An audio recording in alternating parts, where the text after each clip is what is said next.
Right. I'm not sure if everybody here knows yet that one of the biggest newspapers in Spain, El País, have called us techno hippies. Barefoot techno hippies, I believe. So generally the article is not super positive, but I'm a journalist myself, so from my own experience, I will tell you that we are a bunch of bitter hacks, and the guy probably, or whoever wrote it, just came here and was jealous we're having too much fun. Well, on that note, I think we should start speaking about overthrowing governments. So perhaps I'll introduce Griff Green to the stage, and he'll tell us about Regen Economies. Thank you. Thank you. Thank you so much. And if we could just also give a huge round of applause to Manu and Jaeger, Michaela, Anya, who threw this event. Incredible. I mean, I'm standing on grass. This is epic. This is epic. And I'm going to give an epic talk, I hope. It's about Regen Economies, a crypto-anarchist dream. So let's unpack this. First, Regen Economies. Regen Economies are collectively designed, constantly evolving, purpose-driven coordination networks.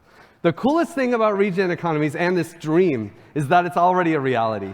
We already have a bunch of Regen Economies. Bitcoin was the first Regen Economy many years ago, providing value to society without taxes or donation, doing it better than governments and nonprofits can do. This is what Regen Economies have the promise, and this is why they're the crypto-anarchist dream. I'm going to do a little case study that kind of hits home here. We are sitting or standing in beautiful Barcelona in Catalonia. Catalonia is currently, and has been for a while, part of Spain. But it doesn't really want to be. In 2017, October 1st, 2017, I was with my good friend Jordi Bellina outside a polling station trying to protect a vote for independence here in Catalonia. It was a beautiful thing. It really touched me, made me who I am today. I've never seen such a strong political movement, a peaceful revolution happening. And despite Spanish censorship, they actually coordinated with all the internet service providers to censor the website they were used to track who had voted, who hadn't voted, whether or not they were eligible to vote, which is needed for a good vote, right? And Catalonia wanted to keep it above board. They wanted to make sure everyone could vote and that this vote would be recognized by international authorities. And so they had lots of people standing by and making sure that it could happen. Despite Spanish censorship, it happened, okay? Despite Spanish censorship, despite all their efforts, they were able to get that website up. And one of the reasons the Giveth house is here in Barcelona, and I'm committed to see this beautiful space, is because of this backdrop of incredibly decentralized focused techno revolutionaries here in Catalonia. They solved this problem not by talking to ISPs or doing political things, through technology. They have the largest meshnet in the world here in Catalonia, Giveth.net. And because of this decentralized technology, people were able to vote. People were climbing on top of polling stations, public schools, and connecting to Giveth.net, whose meshnet actually reaches to France and circumvented Spanish censorship to allow people to vote. But unfortunately, Spain doesn't just go away peacefully. This is pretty violent, and actually, I'm sorry for laughing. It's not a joking matter. This is a really horrible thing that happened that day, and this is why we were at the polling stations.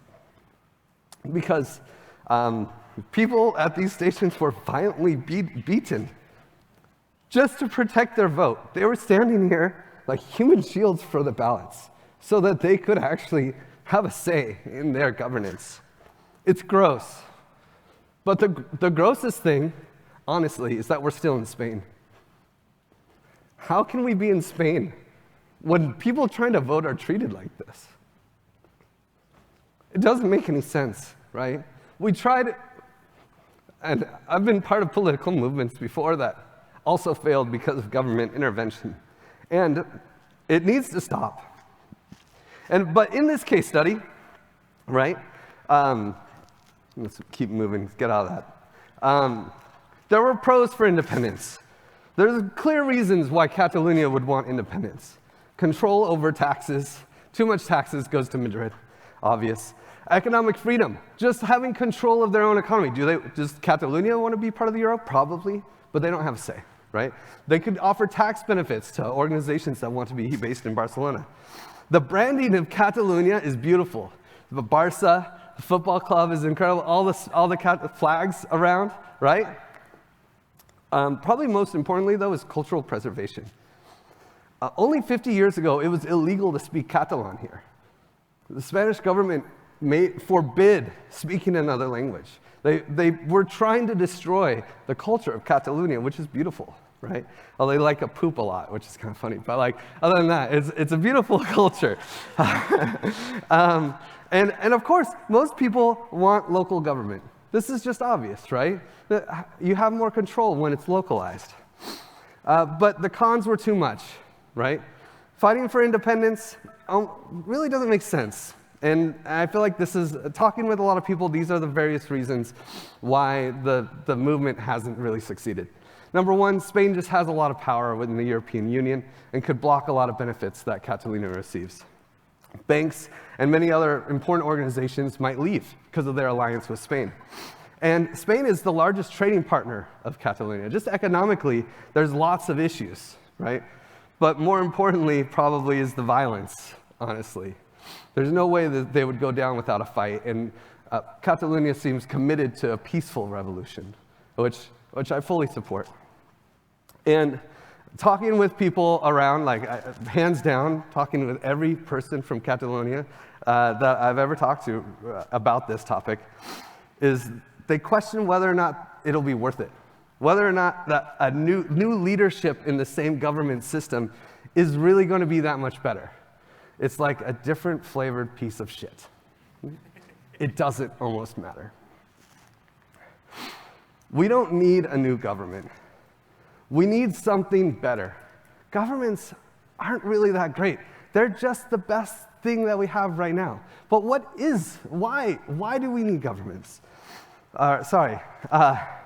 Revolutions. Let's stay on the revolution topic. Revolutions are not all they're cracked up to be. I know we all want to be the Web3 Che Guevaras, or at least like I used to want to be. But really, when you sit down and think about it, revolutions are very destructive. What we need is evolution. Evolution is creative. We can evolve past governments, right?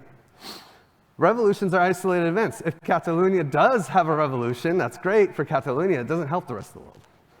Evolution, if it happens here, it happens everywhere.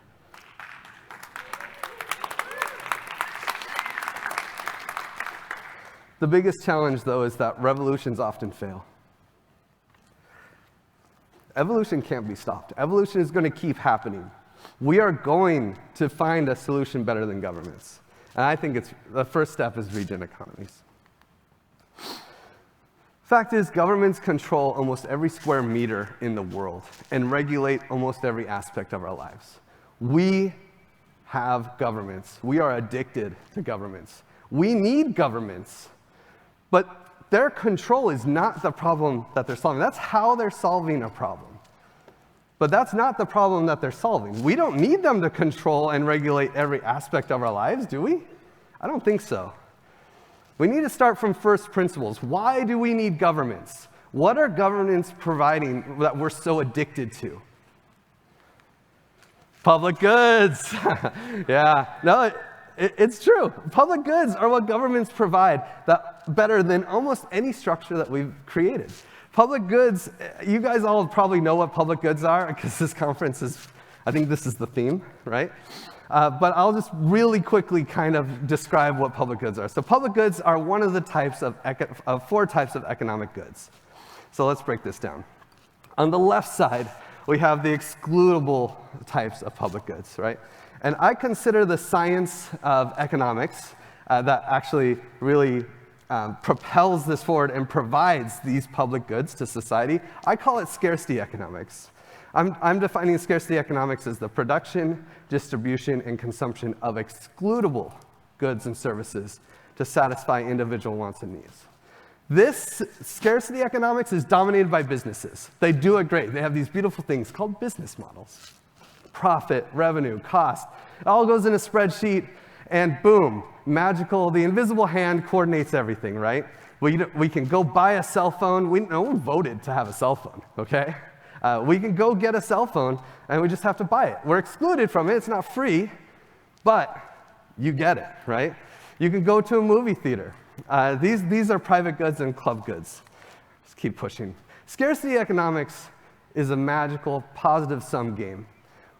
Everybody wins. I went to Willie's talk today. It was a really amazing talk. I recommend everyone watch it if you didn't see it. He had a slide from with a guy talking about the invisible hand. I think it was Milton Friedman. And he had a pencil, and he was like, think about all the coordination that it took to build this pencil. Someone had to mine the graphite. Someone had to grow the trees for the wood. Someone had to grow the trees to get the rubber. Someone had to coordinate the collection of all of those resources to put it into a pencil. Could we control that? It happened effortlessly. It didn't require government control. It just required a positive sum game. It required an economic system that works. Abundance economics is the other side. You know, economics, like if you go to study economics, it's really mostly about scarcity economics. I would argue the science of abundance economics doesn't exist. We don't have it down to a science. I define abundance economics as the production, distribution, and consumption of abundant goods and services to satisfy collective wants and needs. This is dominated by governments. Fish in a bay, MIT license code. Unfortunately, often, to practice abundance economics, our best system is actually to bring them to scarcity economics. To have the government say, oh, you want to fish in this bay? Buy a ticket. You know, get a license to fish in the bay. This is not actually abundance economics. They're trying to provide abundance to society the best that they can, but they're not creating abundance. They're moving it over to scarcity and controlling it by force. This is not the way. This is not the way. Abundance economics is built on sacrifice and force. Abundance economics requires taxpayers to just send their money to the government, usually through coercion, and then they just burn it. They just use it, right? It's so different in scarcity economics, right? This is what we need. We need that kind of win-win system in the abundance economics sector, and this is what Regen Economies can do. Okay, so let's go back to first principles. We don't need governments to control every aspect of our lives. We need public goods. So what does this look like? I would argue that I would like to see a free market for public services provided at a high quality level, right? People competing to actually provide value to society and responding to demand. That's what we need. Currently, today, we have a government monopoly providing just enough to avoid revolution. We want public goods to be provided from the bottom up, where people that are in the know and care about it can start an organization and provide those services as they are needed. Right now, we have top-down government control that has been captured by capital. I mean, to be president of the United States in last election, it cost $6 billion. They spent $6 billion to be president. Where did that money come from? You don't think that whether we like it or not, our political systems have been captured by capital, and we need better. Ideally, public goods creation would be regenerative. People get paid to provide value to society. And that would give access to innovation. Innovators that are like, yeah, public roads are great. How about this? Zip lines. Let's do it. Maybe people like zip lines better. Build towers. Travel that way, right? There's other innovative solutions. But right now, governments are just printing and burning money and doing it with drudgery. It's like, oh, yeah, I go to the government job, push the papers. There's no innovation. And we need fast feedback cycles. We need demand to be responded to. And when it's responded to positively, scale, right? Right now, we have vote every 4 years. Like, there's no feedback cycle. But most of all, we just need an underlying system that creates abundance, that creates value for everyone in a positive sum way. Right now, public goods creation is used to control us. It's held over our heads to maintain control of society. That's not what we need. What if instead of having monolithic governments that coercively collect taxes to maintain a top-down monopoly, on every public goods vertical that they want to control, because they're the only good source of funding for public goods. What if we had organizations competing to provide the public services that were most in demand, where labor, expertise, and capital contributions were actually rewarded, and people that care have a voice in executing how these services? The craziest thing is, not only would it be incredibly beneficial to society, it would actually be probably the largest sector of our economies.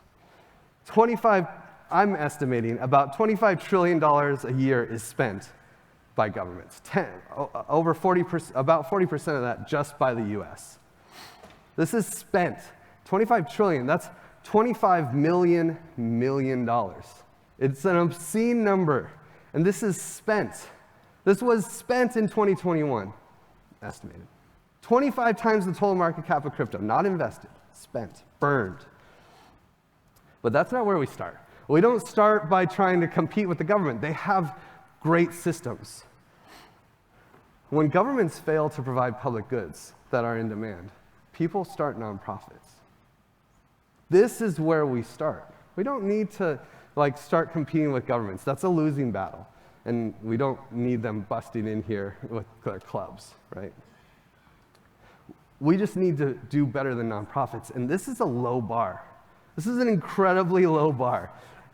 Everyone is burning their money, right? It's like the best case scenario, they could get up to a 50% tax rebate on their donations. We don't even have to make money. We just have to lose less. And we're better than nonprofits. Now, I think we could make money providing value for society, though. And if we do, if we can disrupt nonprofits, this itself is a huge sector, right? $500 million in just the US was donated in 2021. $500 billion. $500 billion a year going forward will be donated just by the US. So this is the roadmap, right? This is how we can evolve past governments. First, we disrupt the nonprofit space. We can do that. It's a low bar, I promise. Next, we provide government services that people actually want. And this may sound like a stretch, but honestly, local governments would be so happy to not have to build the roads, right? Wouldn't they be excited if you could say, hey, how about instead of just burning that money, you invest in this regen economy, and we're going to coordinate better, we'll fix the potholes faster, we'll build better infrastructure, it'll work. They would be stoked. They could use more money to be doing the dumb stuff that they actually want to do, right? But as more government services start being replaced by regen economies, competing regen economies, governments would eventually just lose legitimacy. They'd stop doing the things that are in demand, and they'd only be left doing the things we don't want them to do. And just like cell phones versus corded phones, we didn't have a violent revolution to tear out the cords of corded phones everywhere. All that infrastructure it's still just sitting there, it's just kind of faded, has less use cases, Maybe we would need governments for some things for a while, but eventually, I think that they would just fade away peacefully, and we wouldn't need to go through all this hubbubaloo. And this is what Giveth and Common Stack are focused on. We're going to disrupt the nonprofit space. Step one, right? Giveth has built the best donation platform in the world. We're meeting nonprofits where they are, creating win-win situations for them to interact with their donors. Common Stack is going straight at the heart of the problem. It's kind of the applied research arm of Giveth, right? Common Stack is going to the Web3 nerds that are trying to make the world a better place and giving them regen economies. First with the token engineering commons, now we're working with grassroots economics. The goal here is to build regen economies. Regen economies that are like startup microeconomies that are effectively mission-driven economic games. And games is the key word here. It needs to be fun, right? It needs to be something people want to do. Mission-driven economic games that reward the production and distribution of abundant goods and services to satisfy collective wants and needs. That's the goal. And we're doing it. we don't need another revolution. We need evolution. We need to do better than governments. If we do 10x better than governments, they'll just fade away. And so I want to invite everyone to come visit our booth. We have an awesome booth with some swag. You can learn how to donate. We got stickers over here. If you want some stickers, they'll probably be passed around. Definitely join us in building the future of giving. If you are inspired by this talk, please follow us on Twitter at Giveth.io, at CommonStack, and follow me at the Griff T. And you'll learn more. You can reach out to us on Twitter, tag us on Twitter, and join this movement, because it's going to be, not only is it going to change the world, it's actually going to be creating the biggest industry we've ever seen.